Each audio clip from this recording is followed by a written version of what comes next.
You're watching the Seafood News Weekly video, and this video is brought to you by the Spring 2022 issue of Erna Berry's Reporter magazine.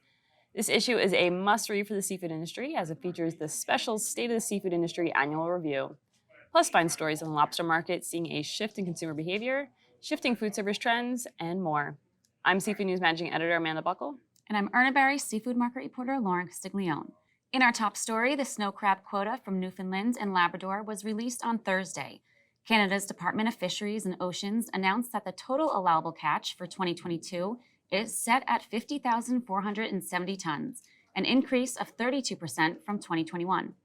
The increased quota is welcome news for the snow crab market. After the snow crab stock crashed in Alaska, the state's Department of Fish and Game set the 2021-2022 Bering Sea snow crab quota at 5.6 million pounds, an 88% decrease from the year prior. Then you have to factor in the ban on Russian seafood. In 2021, the U.S. market imported 41 million pounds of snow crab from Russia, accounting for 30% of total crab imports of the year. Meanwhile, Canada's Department of Fisheries and Oceans announced that urgent action must be taken to protect the southern Gulf spring herring and Atlantic mackerel fisheries. Minister of Fisheries Joyce Murray said that in order to give the stocks a chance to recover and ensure the long-term sustainability and prosperity, there will be no directed commercial or bait fishing for southern Gulf spring herring and a closure of the Atlantic mackerel commercial and bait fisheries in Atlantic Canada and Quebec. Murray acknowledged that many harvesters depend on these fisheries and said she will continue to work with them and fishing groups from across Atlantic Canada and Quebec to ensure the best outcomes for these stocks and the people who depend on them. In other news, NOAA Fisheries has approved Atlantic sea scallop fishing management measures in Framework 34, which will go into effect at the start of the season on April 1st, 2022, and run through March 31st, 2023.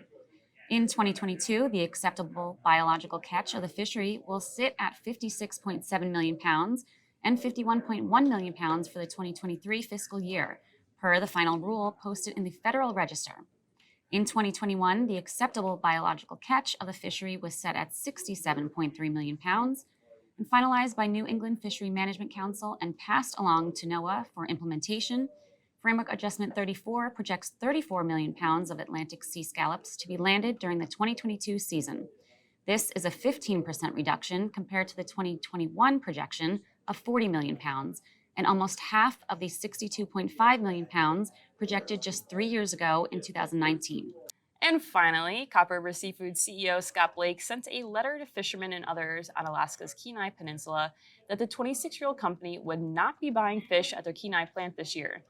Blake said the decision is due to changes in the Cook Inlet Salmon Management Plan, rising production costs, and the poor forecast. However, Blake did note that while Copper River Seafoods will not be buying the Kenai area, there will be a new player operating under Rogue Wave Processing who will be buying.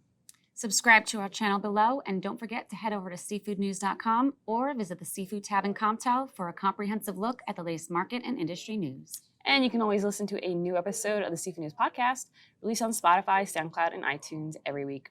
Thanks for watching, and you Be well.